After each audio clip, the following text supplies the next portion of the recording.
Servus YouTube, Chef here, back again, this time with the updated version on the turret build for the full release of Wolcen.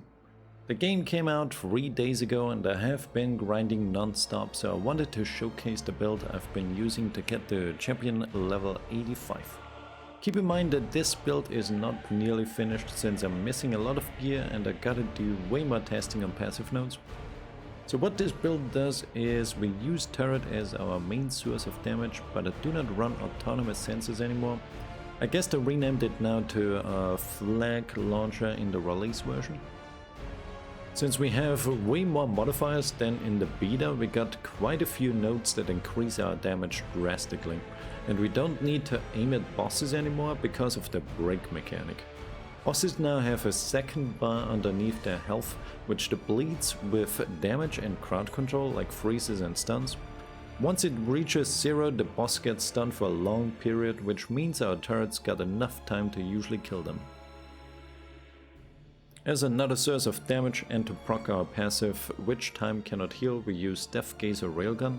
This skill is just very satisfying to use, and by the way, this skill shoots faster if you move after attacking. If you want, you could swap that out for another buff like Bulwark of Dawn or Consuming Embers and go full turret mode only. Then as another buff we are using Winter's Grasp, which also deals crowd control damage to bosses and freezes trash mobs. We can get this skill to 0 seconds cooldown with the new modifiers they added in the release version. As a side note, this skill does not have a cast animation when you run, so you can cast it as often as you have resource for it in an instant.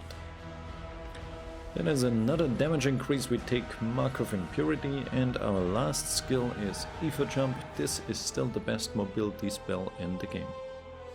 With the introduction out of the way, let's go over the details and the items, skills, attributes and passive sections. Items. We are using a pistol to be able to cast Mark of Impurity, Turret and Railgun. Stats we are looking for here are 3 flat damage rolls, crit damage and crit chance.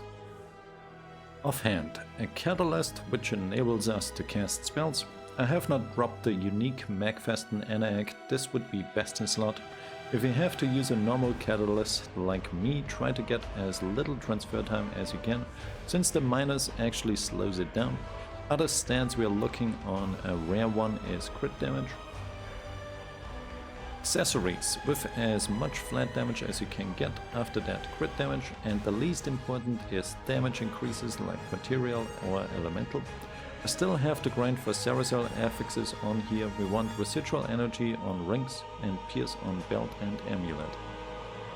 You can get those Servus affixes by luring Untainted. If you add 5 modifiers, you get the option then to lure Untainted, and the reward at the end give you those special affixes.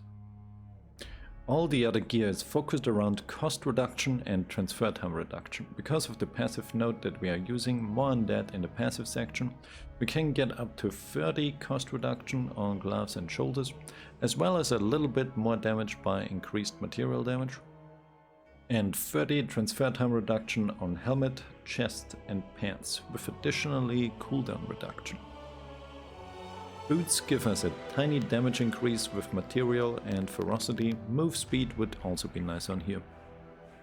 Gems. On a weapon we are looking for 3 tier 1 offensive slots with any gem that gives us flat damage to attacks. If you happen to get an offensive slot tier 3, put in Alexandrite for crit damage.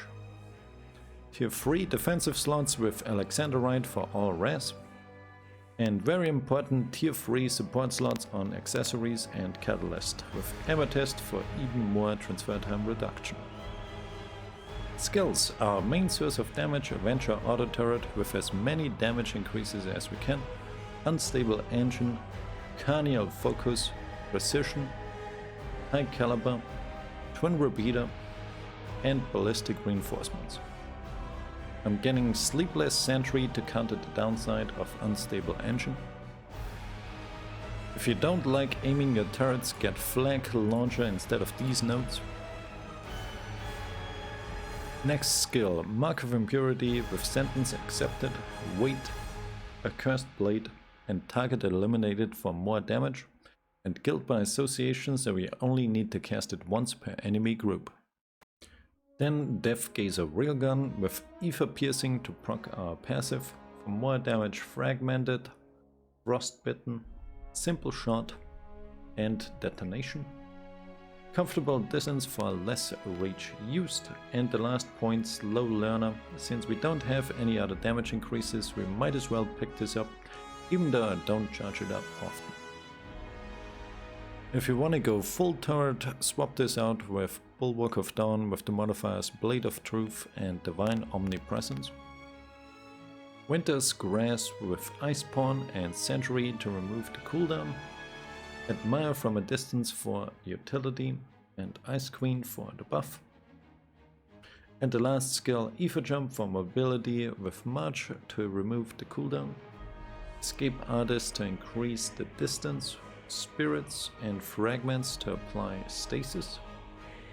Bounce to increase attack speed. And Time Paradox to remove CC effects.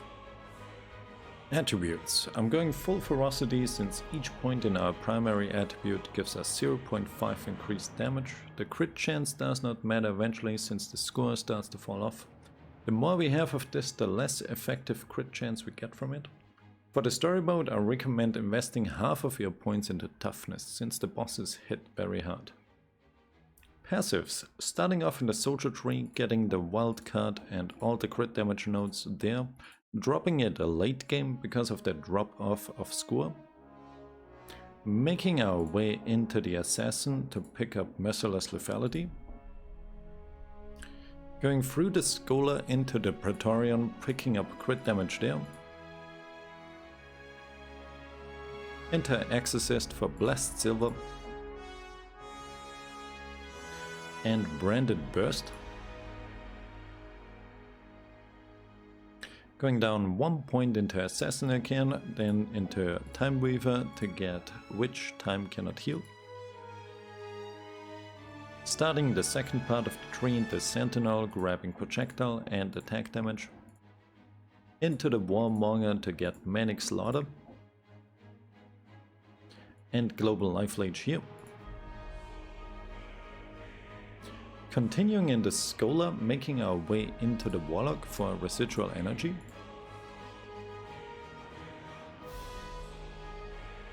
Then making our way into the Child of Fury, picking up Frenzied Blows, keeping this one for this late because gear is very important. We need cost reduction and transfer time reduction to counter the increased cost that comes with it.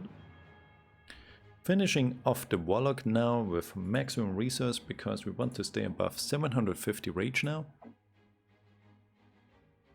And the last few points spent in the Ranger tree to get Safe from Afar and eventually Academic in the Exorcist.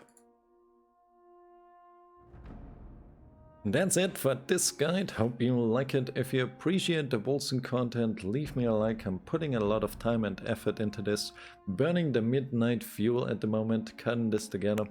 Since I also streamed a ton the last few days and I also got a job that demands a lot from me.